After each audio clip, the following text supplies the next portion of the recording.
بسم الله الرحمن الرحيم واصبر نفسك مع الذين يدعون ربهم بالغداة والعشي يريدون وجهه ولا تعد عيناك عنهم تريد زينة الحياة الدنيا ولا تطع من أغفلنا قلبه عن ذكرنا واتبع هواه وكان أمره فرطا غرباء غرباء غرباء غرباء ولغير الله لا نحني الجبال غرباء وارتضينا أشعار في الحياة إن تسل عنا فإنا لا نبالي نحن جند الله دوما دربنا درب الأباء غرباء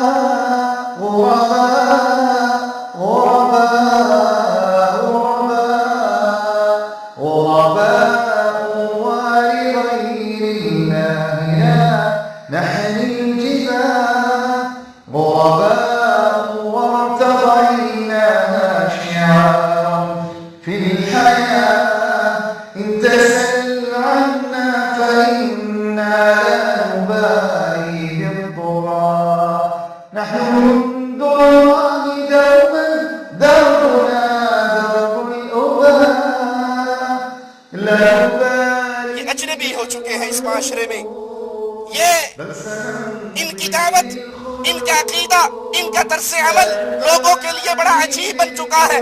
اسی لیے رسول کریم صلی اللہ علیہ وسلم نے فرمایا بدأ الاسلام غریبا فسيعود كما بدأ. اسلام جیسے اجنبیت سے شروع ہوا، غربت سے شروع ہوا، تنہائیوں سے شروع ہوا، جیسے یہ شروع ہوئی ایک دور آئے گا، ایک وقت آئے گا، ایک زمانہ آئے گا، اسلام کی یہ دعوت، توحید کی یہ دعوت، لا الہ الا اللہ کا پیغام اس معاشرے کے اندر پھر اجنبی بن جائے گا. آج کے اس پرفتن دور میں جب قبر پرستی کا فتنہ عام ہے، پیر پرستی کا فتنہ عام ہے، تعزیہ پرستی کا فتنہ عام ہے، دو ہی راستے ہیں. کچھ لوگ توحید کے آوازے کو اپنے سینے میں دفن ہو کر خاموش ہو کر بیٹھ جاتے ہیں، اور جنت کے سودے کرنے والے اس شرک اور کفر کے سامنے سیسا پلائی ہوئی دیوار بن جاتے ہیں. یہ غرباء وہ ہے جب لوگ فاسد بن جائیں گے، لوگوں کے عقیدے فاسد ہو جائیں گے، ان کے اعمال فاسد ہو جائیں گے، یہ غرباء اس وقت اصلاح کیا کریں گے. یہ لا الہ الا اللہ کی سچی پکار اجنبی ہو چکی ہے. ہمارے ذمہ کیا ہے؟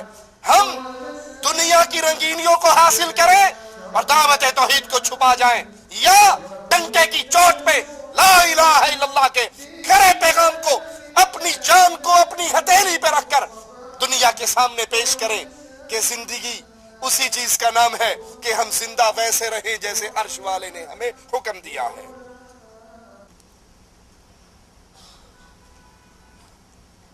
ان الحمد للہ نحمده ونستعینه ونستغفره ونعوذ بالله من شرور انفسنا ومن سیئات اعمالنا من يهده الله فلا مضل له ومن يضلل فلا هادي له.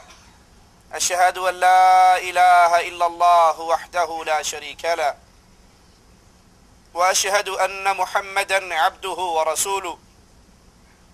أما بعد، أعوذ بالله من الشيطان الرجيم. بسم الله الرحمن الرحيم. قل هو الله أحد الله الصمد لم يلد ولم يولد ولم يكن له كفوا أحد.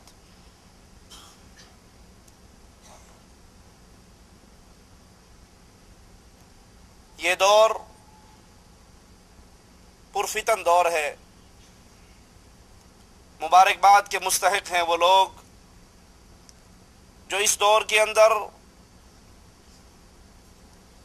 ایک اللہ کی توحید کو ماننے والے، اللہ کی توحید کو سمجھنے والے اور اس کی دعوت کو عام کرنے والے ہیں. خوش نصیب ہیں وہ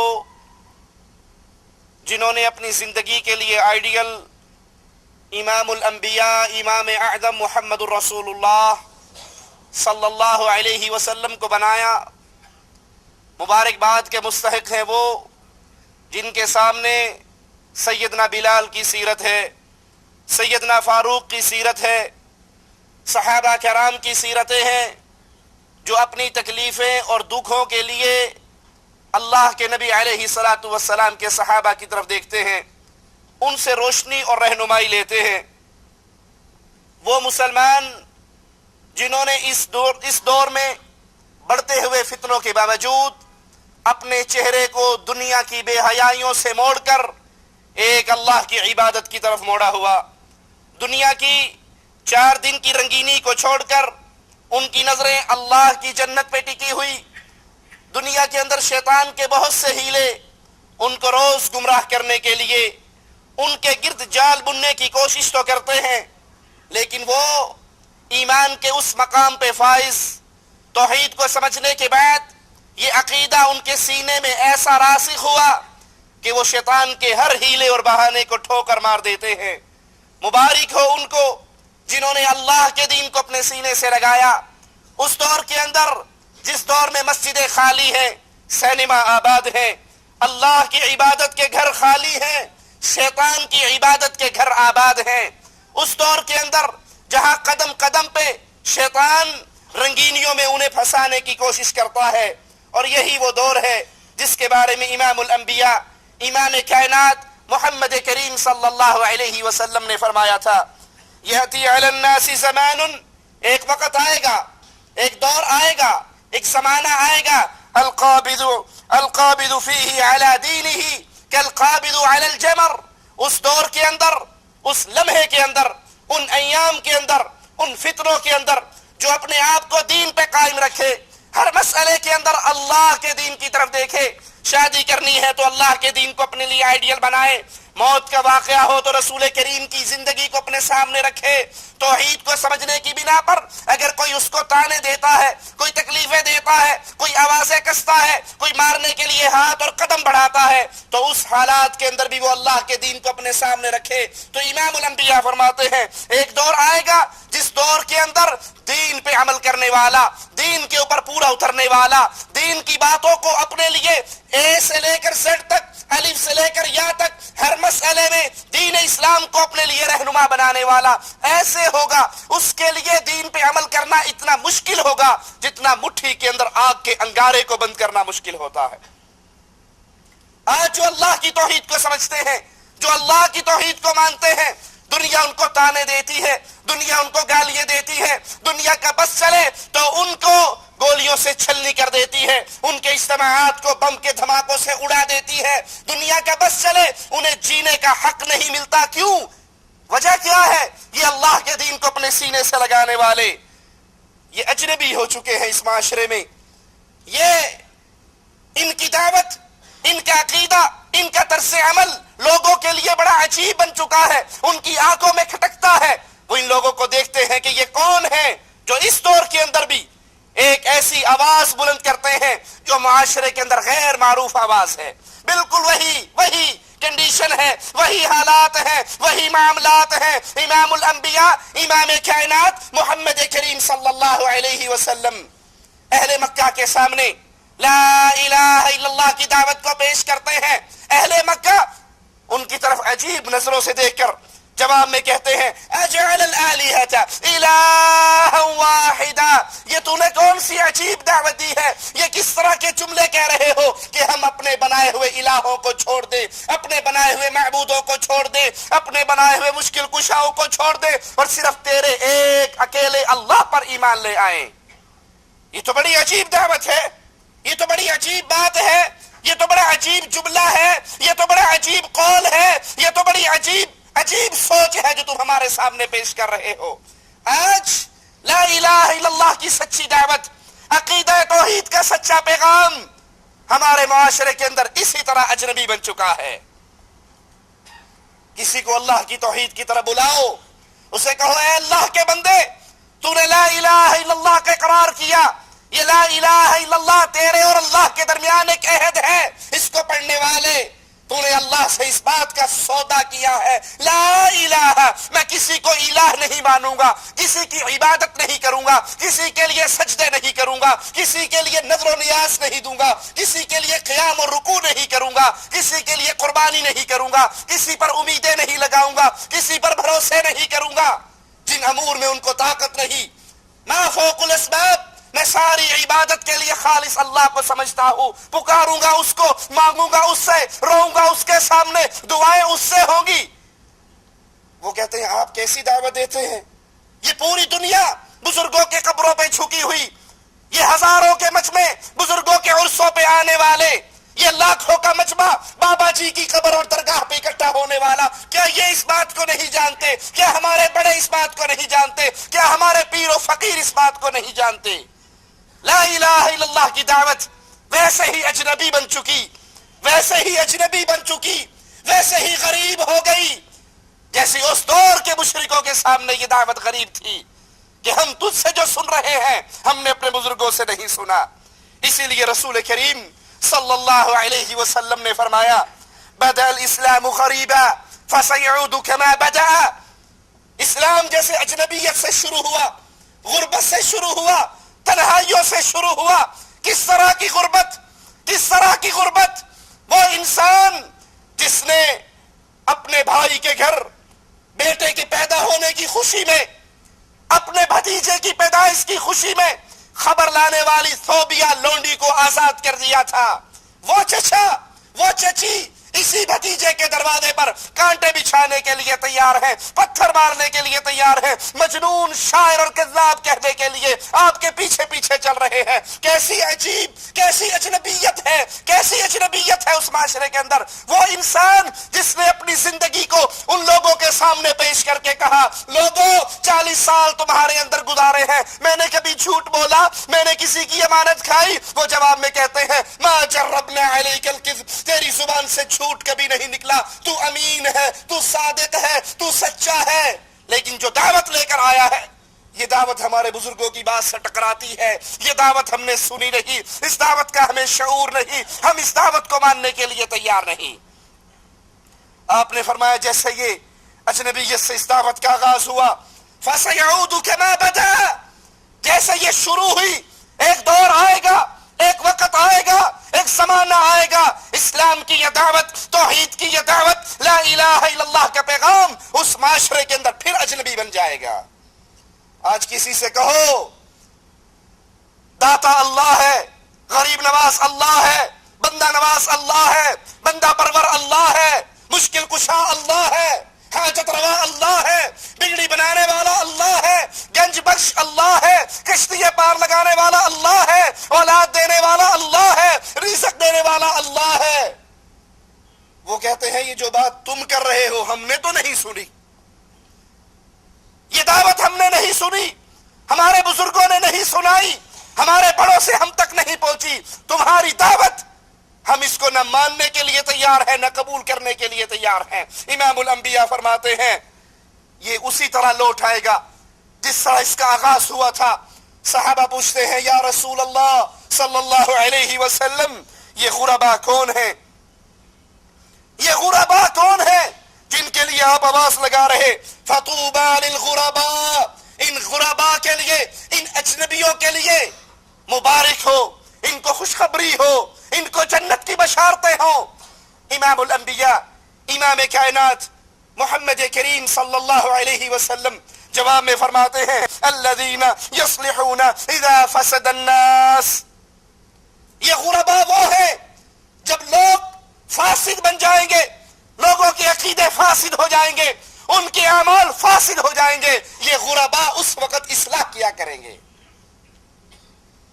جب لوگ فساد کے راستے پہ چلیں گے, جب لوگ شریعت کے مخالف چلیں گے, یہ اجنبی, یہ اللہ کی توحید کو سینے سے لگانے والے, یہ قرآن کو اپنے سینے سے لگانے والے, یہ ہر مسئلے میں یہ دعوت دینے والے لوگوں, ہر مسئلے میں ایک ہی بات دیکھی جائے گی, عرش والا کیا کہتا ہے, محمد کریم کیا فرماتے ہیں صلی اللہ علیہ وسلم.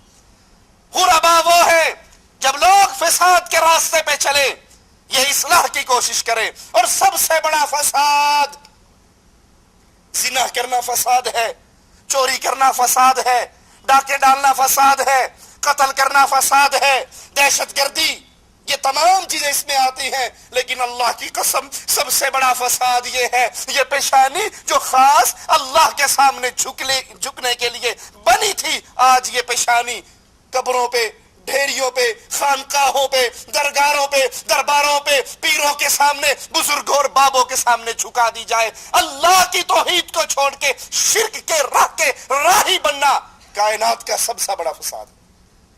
اور مومن غربا اجنبی وہ کون ہے؟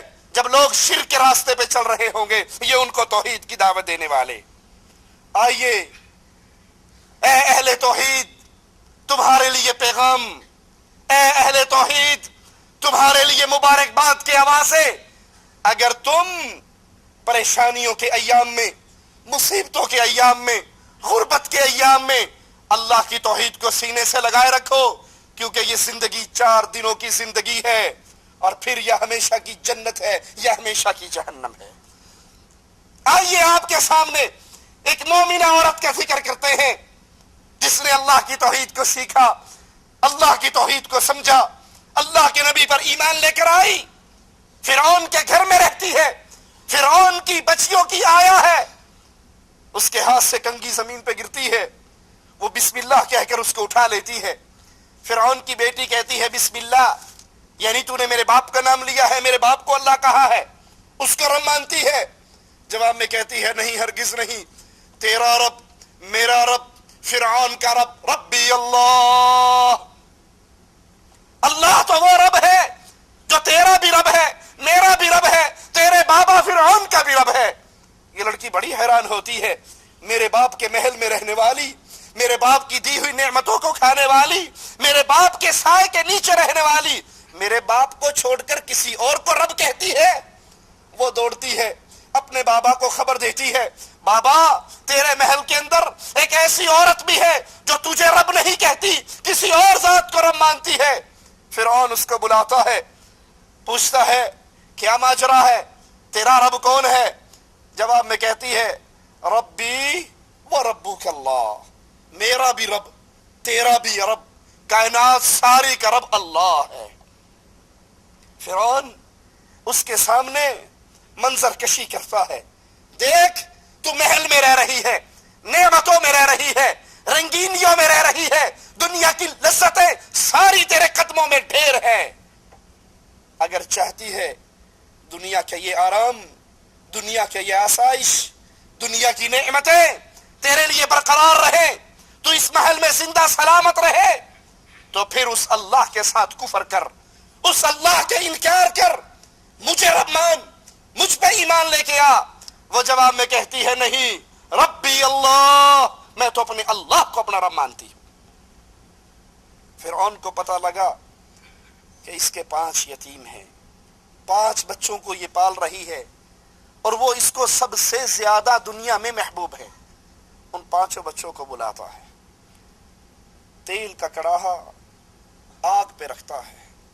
جب وہ تیل چھٹ بن جاتا ہے, ابلنے لگ جاتا ہے, اب اس مومنہ کو, اس مواحدہ کو, اس کے ایمان اور کفر پر مقارنہ کرتے ہوئے دعوت دیتا ہے, اگر تو ایمان پہ رہے گی تیرے ان سارے بچوں کو قتل کر دیا جائے گا, اور اگر تو کفر کی وادی پہ مجھے رب مان لیتی ہے, دوبارہ لوٹ آتی ہے, یہ نعمتیں تیرے پاس ہوں گی, یہ عزتیں تیرے پاس ہوں گی, یہ آرام تیرے پاس ہوگا.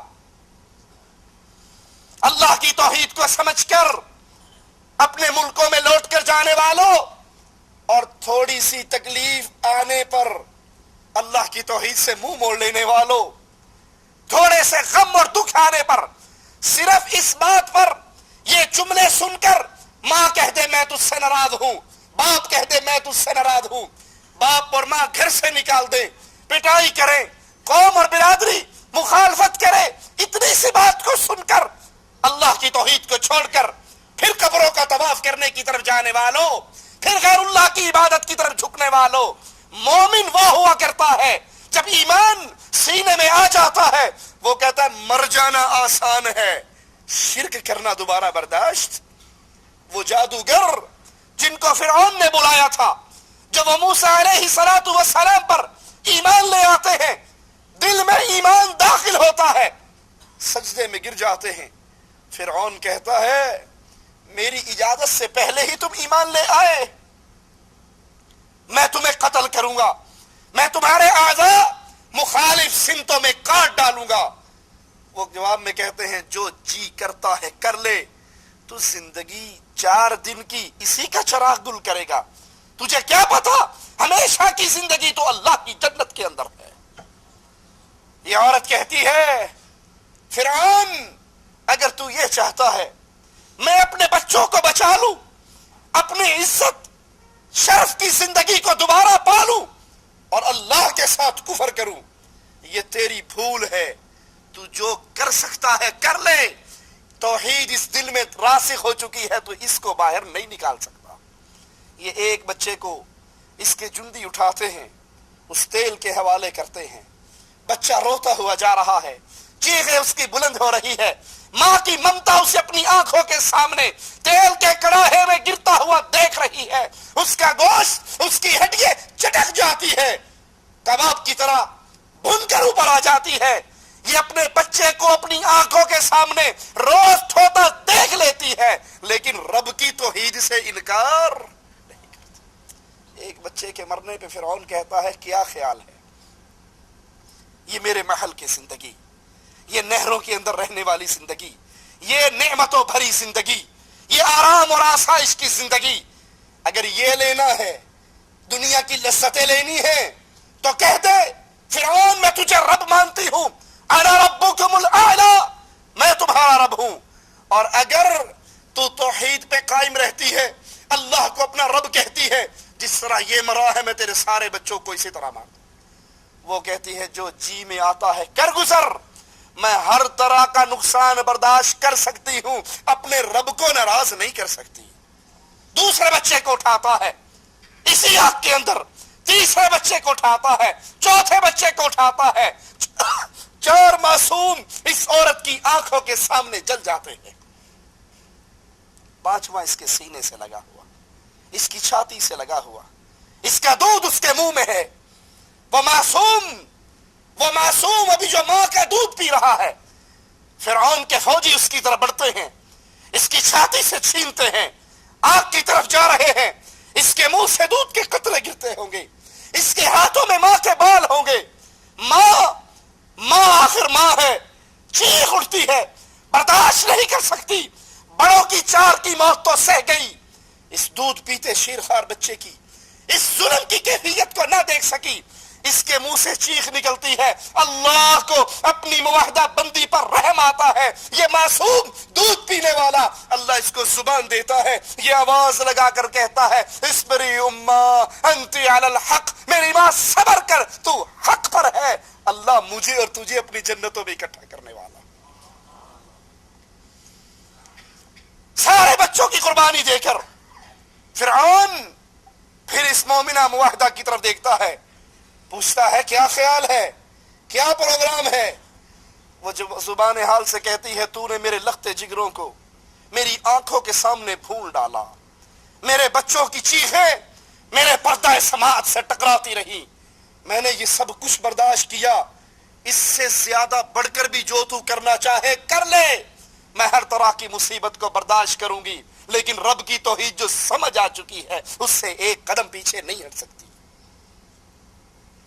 یہ ہے اجنبی، یہ ہے غربا، ساری قوم دشمن ہے، لیکن اس کو اللہ کی توحید سمجھ آ چکی ہے۔ جس کو رب کی توحید سمجھ آ جائے وہ زندہ رہتے ہوئے اپنے 2 ٹکڑے کروا لیتا ہے، آگ کے انگاروں میں جل جاتا ہے، رب کے ساتھ دوبارہ شرک نہیں کرتا۔ اس کو بھی اس کے جندی لے کے چلتے ہیں آگ کی طرف، جب یہ تیل کے کڑاہے پر پہنچتی ہے، اس کو اپنے بچوں کی لاشیں، ان کی ہڈیاں، ان کا گوشت نظر آتا ہے، زندگی میں ان کے ساتھ پیار کرنا یاد آتا ہے، ان کو لہلانا دہلانا یاد آتا ہے، ان کی محبتیں یاد آتی ہے، مڑ کر فرعون سے کہتی ہے فرعون میری ایک خواہش کو پورا کر دینا۔ وہ کہتا ہے تیری کیا خواہش باقی رہ گئی؟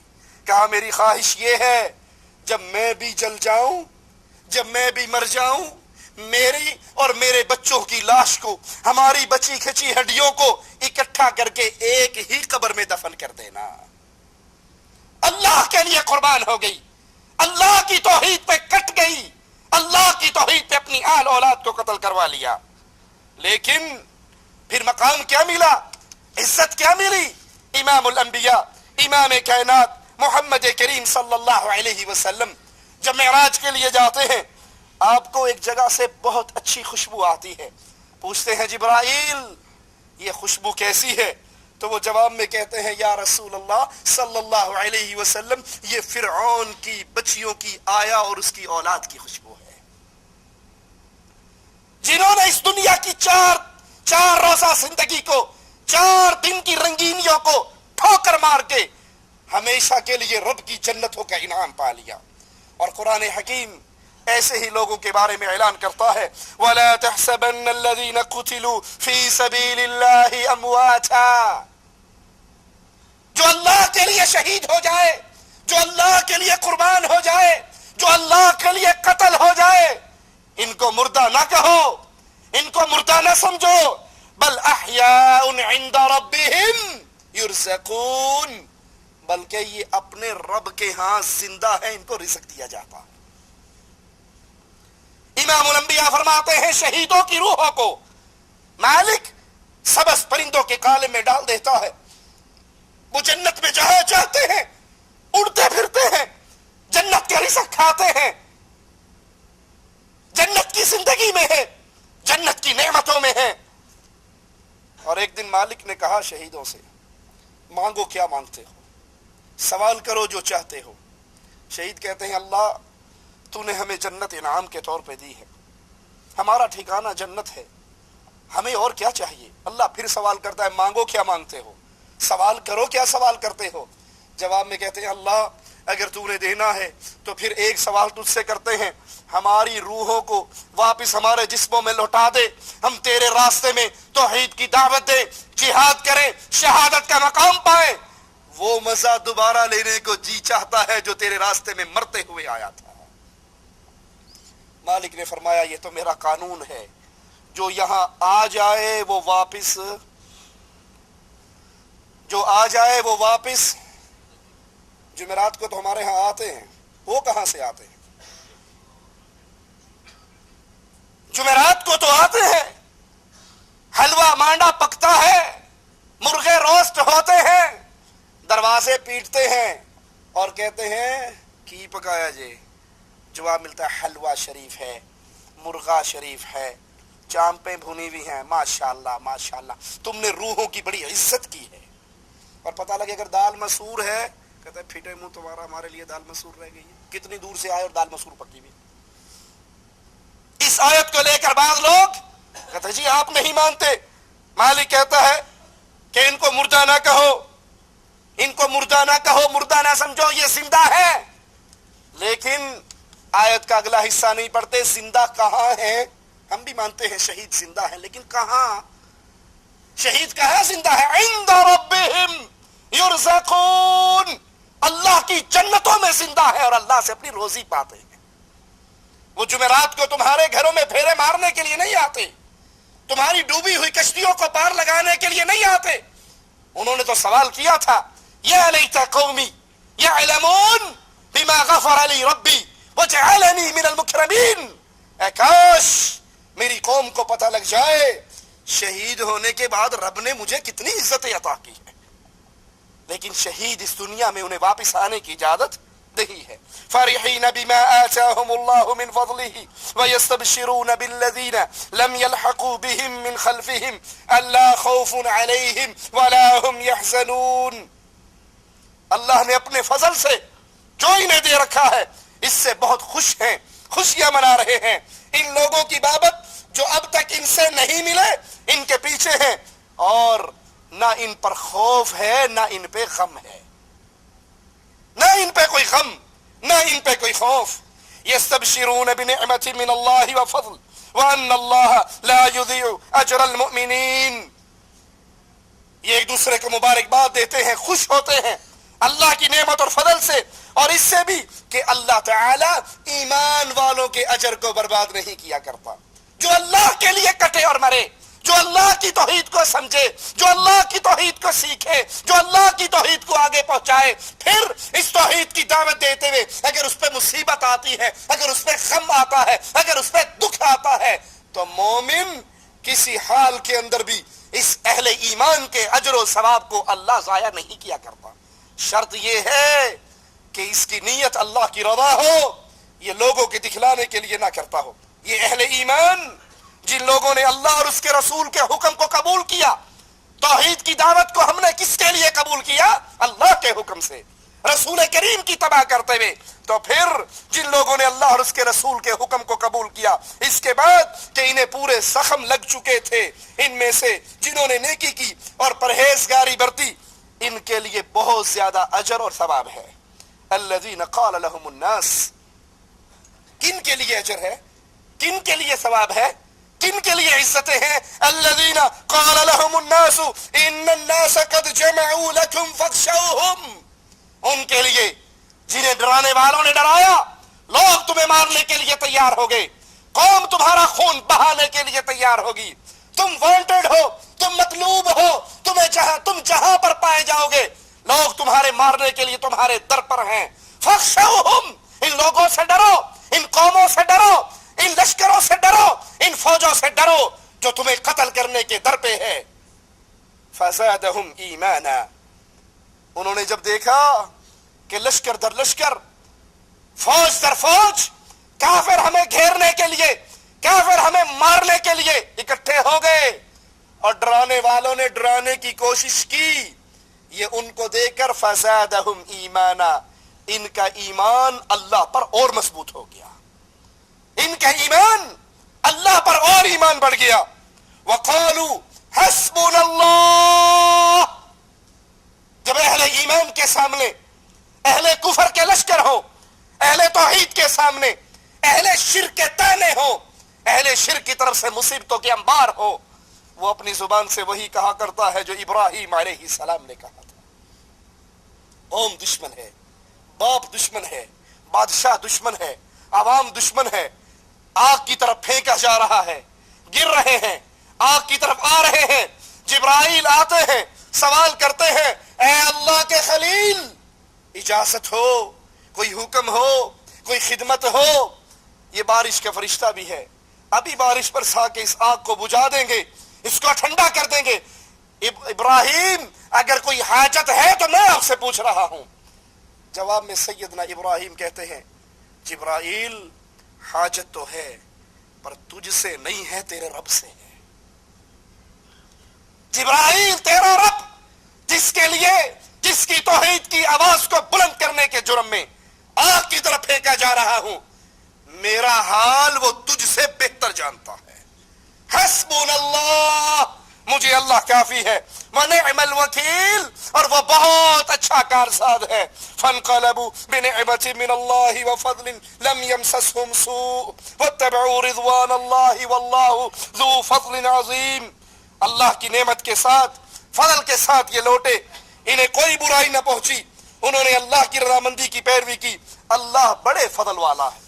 جب اہل ایمان، اہل توحید اللہ کے لیے قربانی دیتے ہیں، اللہ کی توحید کو سمجھ کر، پھر اہل شرک کے سامنے سیسا پلائی ہوئی دیوار بن جاتے ہیں، تو اللہ ایسے لوگوں کے نہ اجر کو ضائع کرتا ہے نہ ان کو ضائع کرتا ہے. صحیح بخاری میں ہے، رسول کریم صلی اللہ علیہ وسلم نے فرمایا اگر جنت کی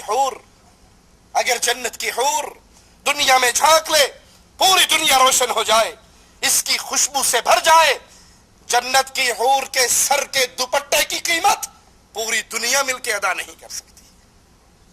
اہل توحید جب اللہ کے لیے قربانیاں دیں، ان کا ٹھکانہ اللہ کی جنتیں ہوا کرتی ہے.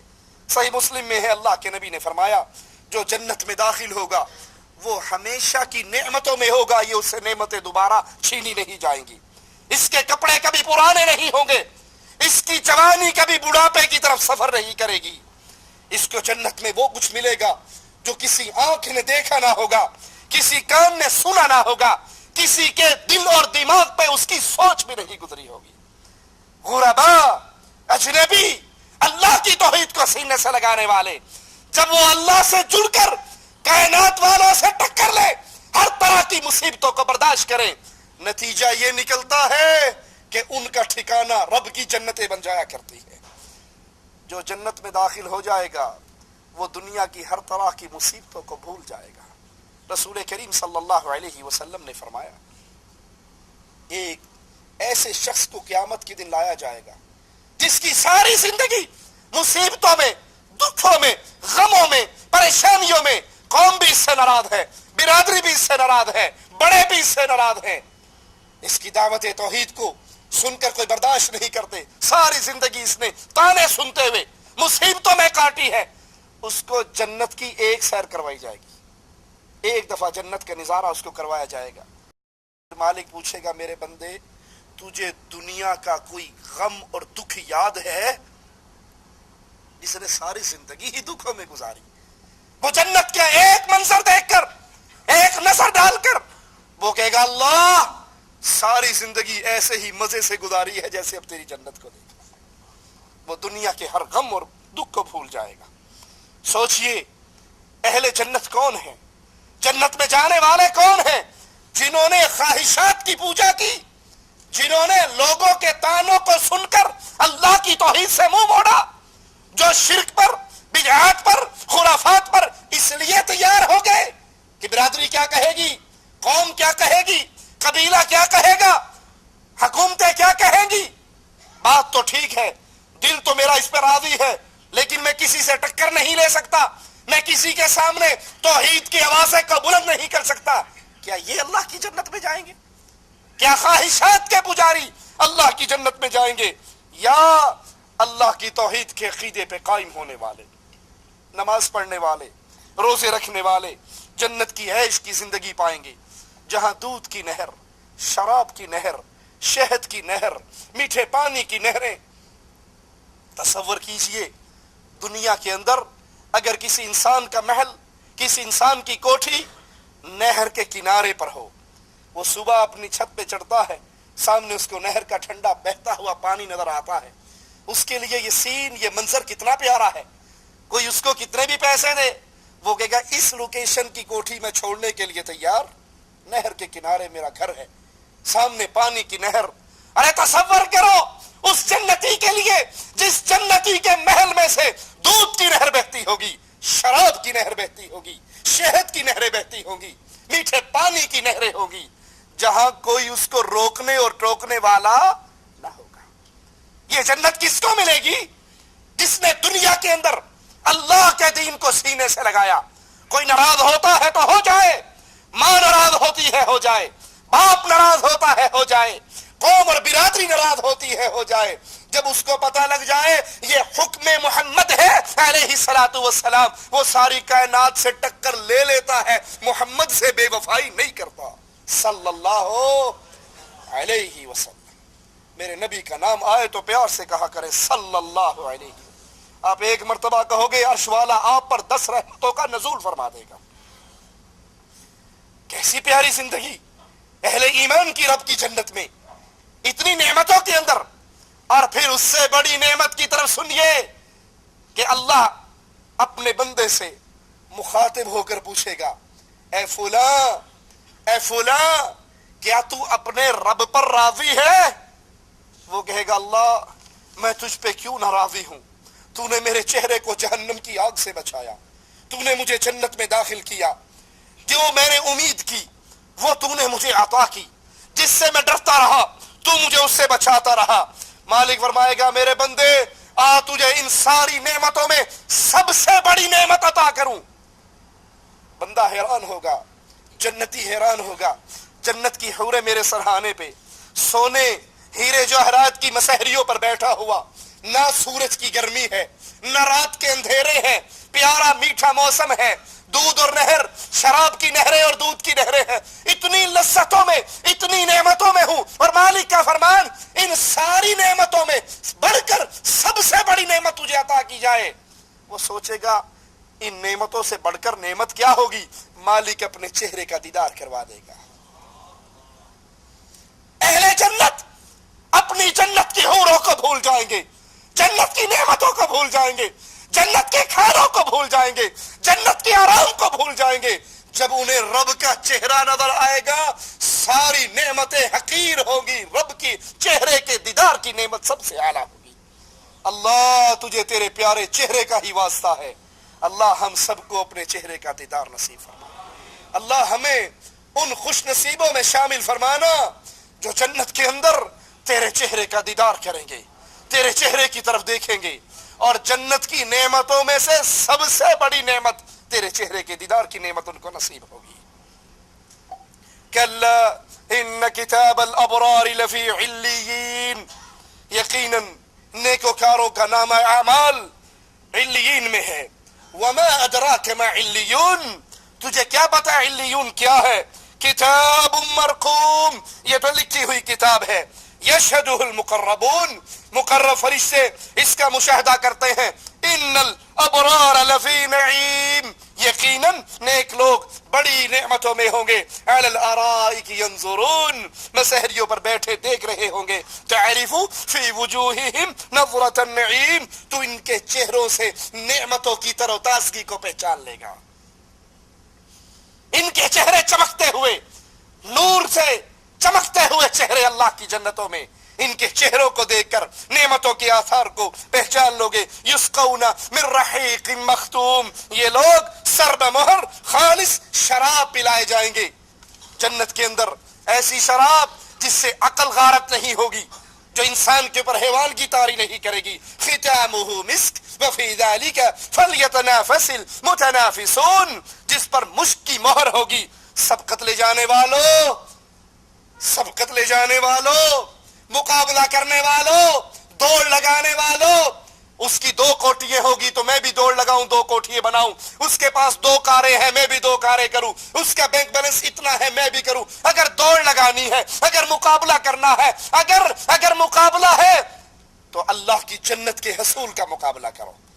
اس جنت کے لیے کوشش کرو جس جنت کے اندر عین یشرب بها المقربون، وہ چشمہ جس کا پانی مقرب لوگ پیئیں گے. ان الذین اجرموا كانوا من الذین آمنوا يضحكون، مجرم لوگ، شرک کرنے والے، قبروں کو پوجنے والے، درگاہوں پہ سجدے کرنے والے، پیروں کے سامنے سجدے کرنے والے، قبروں کا طواف کرنے والے، غیر اللہ کے لیے نظر دینے والے، غیر اللہ کی سبیلہ لگانے والے، غیر اللہ کی نیازیں ماننے والے، شرک کرنے والے، اس دنیا میں مجرم لوگ.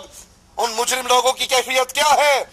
ان الذین اجرموا كانوا من الذین آمنوا يضحكون، مجرم لوگ ایمان والوں کی ہنسی اڑایا کرتے تھے. وَإِذَا مَرُّوا بِهِمْ يَتَغَامَزُونَ، جب یہ مشرک اہل توحید کے پاس سے گزرتے، اہل توحید آٹے میں نمک کے برابر، اہل توحید دنیا میں تھوڑے، اور یہ اپنی کثرت پہ ناز کرنے والے، یہ اپنی کثرت پہ فخر کرنے والے. اگر تم حق پہ ہوتے تو زیادہ تم نہ ہوتے. ہر طرف دربار آباد ہیں، ہر طرف قبریں آباد ہیں، ہر طرف میلے لگ رہے ہیں، ہر طرف عرس لگ رہے ہیں. ہم لاکھوں میں ہیں، ہم کروڑوں میں ہیں، ہر ملک میں دربار ہیں. کہیں اجمیر والے کی پوجا ہے، کہیں حجویری کی قبر پہ سجدے ہیں، کہیں غریب نواز کی قبر کا طواف ہے، کہیں لال شہباز کی قبر کا طواف ہے. اگر تم حق پہ ہوتے تم زیادہ ہوتے. نہیں، ہم حق پر ہیں، ہم زیادہ ہیں. تم تو گستاخ ہو، تم تھوڑے سے ہو، تم آٹے میں نمک ہو. وَإِذَا مَرُّوا بِهِمْ یتغامزون، جب ان کے پاس سے گزرتے آپ اس میں آنکھ سے اشارے کرتے. آج بھی اہل توحید کو دیکھ کر اہل شرک، مجھے یاد ہے میرے شیخ بدیع الدین رحمہ اللہ ٹرین کے اندر سفر کر رہے، انڈیا کے اندر ٹرین میں سفر کر رہے. کچھ مولوی حضرات بیٹھے ہوئے، قبروں کے پجاری، کہنے لگے آپ کون ہیں؟ اس نے کہا مسلمان ہوں. کہ نہیں، مسلمان تو سارے ہیں، پھر بھی آپ کون ہیں؟ مراد کہ اگلا اسٹیشن کون سا ہے آپ کا؟ بریلوی ہیں، دیوبندی ہیں، صوفی ہیں، چشتی ہیں، قادری ہیں، رضوی ہیں، نوری ہیں، کیا ہیں؟ کہنے لگے اچھا میں سعید آبادی ہوں. ان کا گاؤں سعید آباد ان کے گاؤں کا نام تھا. کہا میں سعید آبادی ہوں. کہا نہیں، ہم یہ نہیں پوچھ رہے کہ آپ میں ویسے پوچھ رہا ہوں آپ کون ہیں؟ کہا بھائی میں نے بتایا ہے میں سعید آبادی. کہا مولانا صاحب ہم مذہب کے بارے میں پوچھ رہے ہیں, آپ بریلوی ہیں یا دیوبندی ہیں, کون ہیں؟ کہا میں محمدی ہوں. اگر تم مذہب کا پوچھتے ہو میں محمدی ہوں. کہا اچھا پھر تم وہ ہو. ہاں سمجھ گئے تم وہ ہو. آج بھی اہل توحید کو اہل شرک اشارے اور کنایے میں تنگ کرتے ہیں. قرآن ان کا منظر پیش کرتا ہے وَإِذَا مَرُّوا بِهِمْ يَتَغَامَزُونَ, جب اہل شرک اہل توحید کے پاس سے گزرتے آنکھوں سے اشارہ کرتے آپس میں کہ یہ وہ ہے.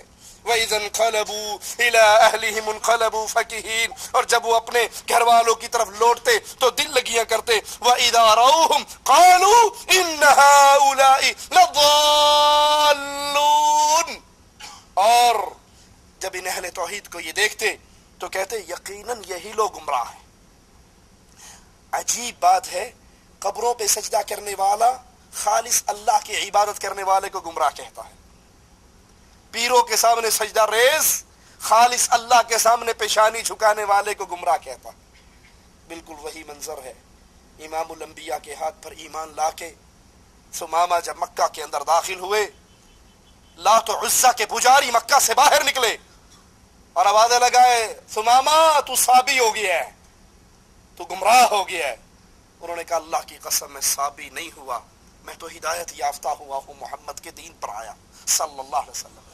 اس دور کے مشرک اہل توحید کو کیا کہتے تھے؟ صابی ہو گیا ہے. اور آج کے دور کے کیا کہتے ہیں؟ اے وابی ہو گیا ہے. اہل توحید پر طنز کرنے والے اور اپنی مجلسوں میں کہنے والے سب سے بڑے گستاخ یہ ہیں. کئی فخر سے جا کر بیان کرتے ہیں اپنے ملکوں میں کہ جی ماشاءاللہ میں حج پہ گیا, مکہ شریف بھی گیا, مدینہ شریف بھی گیا, لیکن چونکہ مکہ اور مدینہ دونوں کے امام وہابی ہیں نا, میں نے ان کے پیچھے ایک نماز بھی نہیں پڑھی. واللہ بتا رہا ہوں, فخر سے بیان کرتے حج پہ گیا, ایک نماز بھی میں نے امام کے پیچھے نہیں. تجھے اتنی دور آنے کی ضرورت کیا پڑی تھی پھر؟ جہاں جس گھر میں تو آیا ہے رب کی عبادت کے لیے, اللہ نے جن کو یہ منصب دے رکھا ہے وہ اہل ایمان ہیں, وہ اہل توحید ہیں. اہل ایمان اور اہل توحید کا مذاق اڑانے والے کہتے ہیں جی یہ ان کو سعودیوں کو مفتی بنانے کے لیے کوئی آنکھوں والا نہیں ملتا, یہ اندھے کو کیوں بناتے ہیں؟ انٹرنیٹ پہ اس طرح کے مذاق سماحت الشیخ ابن باز کے خلاف, شیخ عبدالعزیز آل شیخ کے خلاف. ہم نے کہا تم نہیں سمجھتے, ان کی ظاہری آنکھیں نہیں ہیں تو یہ دل کے بینا ہے. یہ ظاہری آنکھیں نہ ہونے کے باوجود ان کی دل کی, ایمان کی, عقیدے کی, توحید کی آنکھیں روشن ہیں.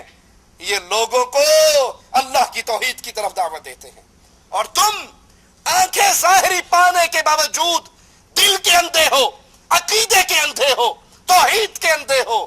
تمہیں رب نے اتنی پیاری نعمت دی ہے, تم رب کی نعمت کو استعمال کرتے ہو, شکر کرنے کا وقت آئے تو بابے کے قدموں میں سجدے کرتے ہو. تم سے تو وہ نابینے اچھے ہیں جن کی ظاہری آنکھوں کی نعمت نہیں ہے, لیکن رب نے ان کو توحید کی نعمت سے ان کے سینے کو منور کیا ہوا ہے. اہل شرک کا یہ وتیرہ ہے, وہ اہل ایمان کا مذاق اڑاتے ہیں. سوچئے, اللہ کے لیے سوچئے, اس جنت کی اگر خواہش ہے تو اس جنت کا حصول کیسے ہوگا؟ خواہشات کے پیچھے چل کے جی تو چاہتا ہے, لاکھوں کا میلہ ہے, کتنے ہی لوگوں کا دل چاہتا ہے ہم بھی شغل میلہ دیکھنے چلے. قبروں پہ جو میلے لگتے ہیں اس میں شغل میلہ ہی تو ہوتا ہے, اور کیا ہوتا ہے؟ کہیں موت کا کنواں ہے جہاں پہ سنخے ڈانس کر رہے ہیں, کہیں لکیرانی سرکس ہے, کہیں چوریے ہیں, کہیں بدکاریے ہیں, کہیں منشیات ہے. ویسے اگر ہیروئن پیئیں گے تو پولیس پکڑ کے لے جائے گی, لیکن اگر بابا جی کی درگاہ پہ بیٹھ کے پیئیں گے تو اب بابا جی کی چھتری مل گئی ہے, یہاں پہ کوئی شرطا آ کر, پولیس والا آ کر پکڑ, دربار پر پی رہے ہیں نا. خواہشات نفس تو یہی ہیں, درباروں کو آباد کیا جائے, میلوں کو آباد کیا جائے, عرسوں کو آباد کیا جائے, محرم کے جلوسوں کو آباد کیا جائے. لیکن اہل ایمان, اہل توحید, توحید کے پیغام کو نہیں بھلاتے, اس درس کو نہیں بھلاتے, بلکہ دنیا میں آنے والی ہر مصیبت کو ہنس کر اپنے سینے پہ سہ لیتے ہیں. کیوں؟ انہیں پتا ہے ایک دن اہل ایمان کو رب کی جنتوں میں داخل کیا جائے گا جہاں پر آوازیں پڑیں گے سلام علیکم بما صبرتم فنعم عقبى الدار. اے جنتیو اللہ کی جنت میں داخل ہو جاؤ, سلام سے سلامتی ہے، رحمتیں ہیں، سلامتی ہے. کس بات پر؟ بما صبرتم. اے اللہ کی توحید کو سینے سے لگانے والو، یہ جنت کیوں ملی؟ یہ رب کی طرف سے سلامتی کے پیغام کیوں آئے؟ بما صبرتم. لوگ میلوں میں جاتے، لوگ قبروں پہ طواف کرتے، لوگ دنیا کی رنگینیوں میں ڈوب جاتے، اور ان درباروں اور درگاہوں پر جا کر پردہ بھی ختم ہو جاتا، بے حیائییں بھی آسان ہو جاتی، منشیات بھی آسان ہو جاتی، بدکاری بھی آسان ہو جاتی، انسان کی خواہشات نفس اس کو اس طرف دھکیلتی. لیکن اہل ایمان، اہل توحید صبر کرتے کہ یہ دنیا کی 4 دن کی رنگینی شیطان نے ان کو گمراہ کر رکھا ہے، میں اس راہ کا راہی نہیں بنوں گا، میرا راستہ تو محمد کی اس شریعت پر ہے جو جنت کی طرف لے کر جاتا ہے صلی اللہ علیہ وسلم. بما صبرتم، تم دنیا کی لذتوں کے مقابلے پر جنت کو یاد کر کے صبر کرتے رہے. فنعم عقبى الدار، اب جو تمہیں ٹھکانہ ملا ہے یہ ٹھکانہ بڑا عظیم ہے. اور جو غیر اللہ کے پجاری، جو درگاہوں کے پجاری، جو شرک کرنے والے، غیر اللہ کو پوجنے والے، اللہ کی توحید کو نہ سمجھنے والے، ان کی کیفیت بھی قرآن حکیم سے سنتے جائیے. اذهبتم طیباتکم فی حیاتکم الدنیا، تمہاری دنیا کی ساری رنگینیاں، دنیا کے سارے مزے، دنیا کی ساری لذتیں دنیا کی زندگی کے ساتھ ہی ختم ہو گئی. واستمتعتم بها، تم ان لذتوں کے ساتھ دنیا میں مزے کرتے رہے، دنیا کی 4 دن کی زندگی کو مزین کرتے رہے. قوالی پڑھتے ہوئے قوال پہ اتنے نوٹ نچھاور ہوتے ہیں کہ آخر میں وہ نوٹ جیبوں میں نہیں سماتے، اس کو 80 کلو کی بوری میں جھاڑوؤں سے بھر کے بابے کو دیا جاتا. سبحانہ وتعالی عما یشرکون. اور یہ لوگ اللہ کے سوا ایسی چیزوں کی پرستش کرتے ہیں جو نہ ان کا کچھ بگاڑ ہی سکتی ہیں اور نہ کچھ بھلا ہی کر سکتی ہیں، اور کہتے ہیں کہ اللہ کے پاس ہماری سفارش کرنے والے ہیں. کہہ دو کیا تم اللہ کو ایسی چیز بتاتے ہو جس کا وجود اسے نہ آسمانوں میں معلوم ہوتا ہے اور نہ زمین میں؟ وہ انا انزلنا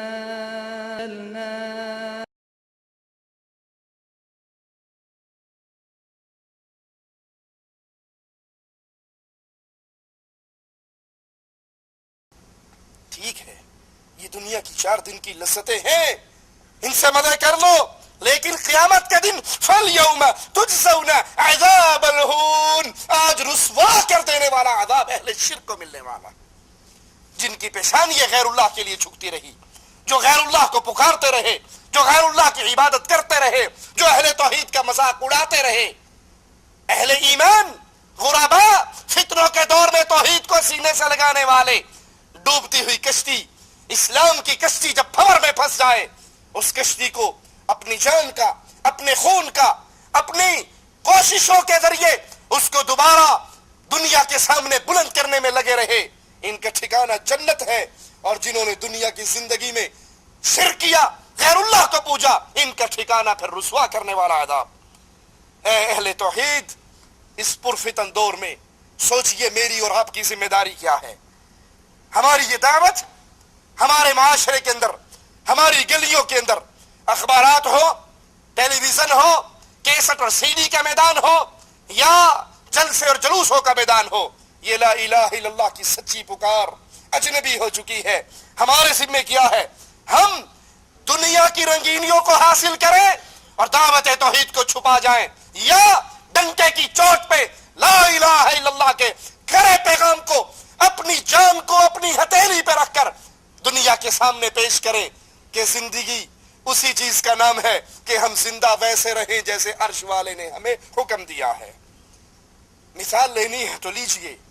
فرعون نے جب اپنی بچیوں کی آیا کو اور اس کے بچوں کو جلا ڈالا، مڑ کر اپنی بیوی آسیہ کی طرف دیکھا جو پہلے ہی رب پر ایمان لے آئی تھی اور اپنے ایمان کو چھپایا ہوا تھا. زبان حال سے فرعون کے جملوں کا ترجمہ کرنے دیجئے. اس نے کہا ویکھیا ہی گستاخانہ اسی کی سلوک کیتا ہے، ہم نے ان گستاخوں کے ساتھ کیا سلوک کیا. اللہ اللہ اللہ کہنے والے، ہمارا انکار کرنے والے، صرف اللہ پر ایمان لانے والے، ہم نے ان کو کس طرح جلا کر راکھ کر دیا. سیدہ آسیہ کہنے لگی ظالم، تو قیامت کے دن رب کے سامنے کس منہ سے کھڑا ہوگا جب ان معصوموں کے ہاتھ تیرے گریبان میں ہوں گے؟ اللہ کو کیا جواب دے گا؟ وہ کہنے لگا ہے تو بھی اس اللہ پر ایمان لے آئی؟ کہا ہاں میں بھی اس اللہ کو اپنا رب مان چکی ہوں جس اللہ کے نام پر یہ معصوم قتل ہوئے ہیں۔ کہا دیکھ لے یہ میرے محلات کی رونقیں، یہ عزتیں، یہ تیرے خادم، یہ تیری خادمائیں، یہ تیری خوشبوئیں، یہ تیرے لباس، یہ تیرے بہترین سجے ہوئے کمرے، یہ ساری لذتیں برباد ہو جائیں گی، تجھے موت کا مزہ چکھنا پڑے گا۔ وہ جواب میں کہتی ہے جو جی میں آتا ہے کر گزر، جس سینے میں توحید رچ جاتی ہے وہ سینہ چھریوں سے چھلنی ہو سکتا ہے، رب کی توحید کا انکار نہیں کر سکتا۔ سولی پہ چڑھا دیا جاتا ہے، ہاتھوں میں میخیں گاڑ دی جاتی ہیں، ظلم و ستم کے پہاڑ توڑ دیے جاتے ہیں، وہ مار کھا رہی ہے، اللہ کی جنت کے لیے اس مار کو برداشت بھی کر رہی ہے۔ آسیہ اپنے اوپر، وہ جس نے کبھی پانی کا ایک گلاس نہ پیا، اپنے ہاتھ سے ہزاروں سینکڑوں خادم اس کے دائیں بائیں، فرعون کے محلات، دنیا کی لذتیں اتنی نعمتوں میں پلنے والی، لیکن آج لا الہ الا اللہ پر قربانی کا وقت آیا تو کہا فرعون جو جی چاہتا ہے ظلم کی چکی کو چلا دے، اس سینے سے رب کا نام جدا نہیں کر سکتا۔ جب ظلم بڑھ گیا، جب دکھ بڑھ گیا، جب فرعون کا ستم بڑھ گیا، اپنی نگاہوں کو عرش والے کی طرف بلند کرتی ہے اور کہتی ہے ربی، اے میرے اللہ، اے میرے رب، اے جس کی توحید کا آوازہ، اپنے ایمان کا آوازہ میں نے تیرے نام پر بلند کیا ہے، ابن لی عندک بیتا فی الجنہ، اس کا ظلم بڑھ گیا ہے، اللہ میرا گھر اپنی جنت میں بنا لے، وَنَجِّنِي من فرعون وعمله ونجنی من القوم الظالمین، اے اللہ فرعون اس کی قوم، اس کے ظلم و ستم سے، اس کے گندے کرتوتوں سے مجھے نجات دے دے، میرا گھر اپنی جنتوں میں بنا لے۔ امام ابن کثیر رحمہ اللہ فرماتے ہیں جب آسیہ نے یہ دعا کی، یہ آوازیں بلند کیے، اللہ کو اپنی معاہدہ بندی پر ترس آیا، آسمان کے پردوں کو ہٹا کر اس کو اس کا گھر جنت کے موتی کے محلات دنیا کے اندر لیٹے ہوئے ہی دکھا دیے۔ یہ اس ظلم کو بھول کر مسکرانے لگ گئی۔ فرعون سے یہ برداشت نہ ہوا، کہنے لگا انظروا الی المجنون، اس پاگل کو دیکھو، میں اس پر ظلم و ستم کر رہا ہوں، میخیں گاڑی جا رہی ہیں، کوڑے برس رہے ہیں، اس کا خون نکل رہا ہے، اس کا گوشت اور ہڈیاں الگ ہو رہی ہیں اور اس کے لبوں پر مسکراہٹ ہے۔ وہ نہیں سمجھتا یہ اس زندگی کے ختم ہونے کے بعد رب کی جنت کی زندگی کو پا کر مسکرا رہی ہے۔ اہل ایمان توحید کو قبول کر کے مصیبتیں تو آتی ہیں، لیکن رزلٹ کس کو ملتا ہے، مقام کس کا بلند ہوتا ہے؟ جو مصیبتوں، غموں، تنگیوں میں، دکھوں میں اللہ کے دین کو اپنے سینے سے لگا کر رکھے۔ اور یہ وہی لوگ ہیں، قرآن سنیے، ان الذين آمنوا وعملوا الصالحات انا لا نضيع اجر من احسن عملا۔ فرعون کی یہ بیوی، فرعون کی بچیوں کی آیا، ایک کلمہ کفر کہہ کے، ایک کلمہ کفر کہہ کے اللہ کی توحید کا انکار کر کے اپنے آپ کو عذاب سے بچا سکتی تھی، مصیبتوں سے نکال سکتی تھی، لیکن دنیا کی 4 دن کی زندگی کو ٹھوکر مار کے ان اہل ایمان نے ہمیشہ کی جنت کی زندگی کو قبول کیا۔ اور مالک فرماتا ہے ان الذین آمنوا، بے شک وہ لوگ جو ایمان لے آئے، وعملوا الصالحات، پھر انہوں نے نیک اعمال کیے، انا لا نضيع اجر من احسن عملا، ہم نیک عمل کرنے والوں کا عمل کبھی ضائع نہیں کریں گے۔ اولئک لہم جنات عدن تجری من تحتہم الانہار، یہ وہ لوگ ہیں جن کو ہمیشہ کی جنتیں ملیں گی، ان کے نیچے اللہ کی جنت کی نہریں بہتی ہوں گی، یحلون فیہا من اساور من ذہب، یہ سونے کے کنگن، اللہ کی جنت میں سونے کے کنگن پہنیں گے، ویلبسون ثیابا خضرا من سندس واستبرق، یہ نرم باریک ملائم اور موٹے ریشم کے لباس پہنیں گے،